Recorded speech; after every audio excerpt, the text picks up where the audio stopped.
Continuum is a totally different ballgame. It puts SG-1 in an alternate timeline. Ball, our favorite baddie, played by Cliff Simon, who's just awesome, so we're excited to have him back, takes the Stargate essentially when it's being brought over from Egypt to America and hijacks the boat and sends it up to the Arctic and crashes it there.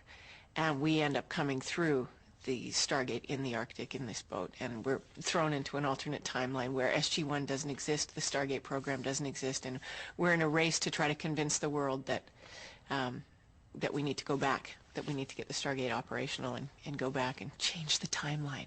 It's the grandfather paradox. Do we fix it? We have to fix it, otherwise we're lost and we're stuck on in a timeline or an alternate reality where we don't have the lives that we're used to. Our characters are stranded on a ship. Actually, Daniel's there too, but he gets frostbite, so he's sort of stuck on the ship and gets rescued. And we end up coming and walking along the ice, and we're thrown into this 1939 Arctic gear because that's all we could find on the ship. And we wander the ice, and so we shot scenes with us walking, huge scope scenes, helicopter shots and long lenses as the sun was setting. I mean, absolutely visually stunning. And then, of course, we get rescued by Colonel O'Neill, because Richard's in the second movie, which is great. And we get, actually, our transport off the ice is a nuclear submarine, you know, whatever's handy, that comes crashing up through the ice, and we climb on board. Now, the Arctic itself, when you get there, the first day there, all I could think was, what the hell am I doing here?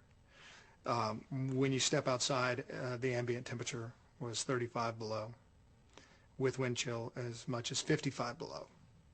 That's not including gusts. So when you step into that, within 30 seconds you feel your flesh freezing, and you realize you're in an environment that could kill you quickly, and it's overwhelming.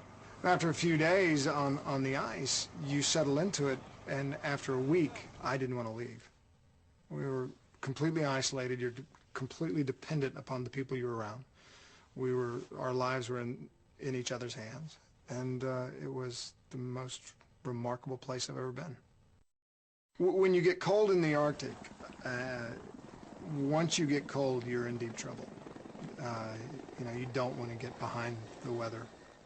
But I was walking with Amanda. Amanda and I were doing this long walk and talk across the ice, and you could hear the ice with the squeaking hollow sound. There are air bubbles and pockets, and below that is just ocean. And the ice we were walking on, we're not really sure how thick it is. We're not sure exactly where the fissures are. And we're doing this helicopter shot, and we're just walking out on the ice. And we were talking about isn't it amazing that we're doing this job? No actors in Hollywood I can ever imagine. You see these glacier shots, it's usually second unit, and we're out there doing our walk and talk with a helicopter shot in this vast ice expanse in these harsh conditions. And you think, how do we get so lucky to be here? But when you're actually working there, the stuff that you do as an actor, like hitting your marks, like remembering your lines, you have to be on a kind of automatic. You have to know that inside out and backwards. There's no time to ask questions. There's no time to adjust shots. The nuclear submarine is going to come through the ice behind you. You have to know your craft, and you're really not thinking about that. You're not thinking about the acting. What you're thinking about most of the time is, damn, it's cold, I better face this way. And while you're standing waiting for a shot, 2.5 hours on the ice in 40, 50 below, you concentrate on staying warm. And then they call action, and you do your thing. I never in a million years would have been able to go up and film on an ice floe in the Arctic Circle. I don't know how many people that have. I don't know how many people on Earth have had the opportunity to actually go up there, period. It's a very small group considering how large our population is. But to actually film up there, phenomenal experience. Unbelievable. Freezing cold, on the alert for polar bears all the time, for real, which is kind of kooky. Couldn't leave camp without a guy that had a gun and a walkie. Yeah, you weren't allowed to leave camp.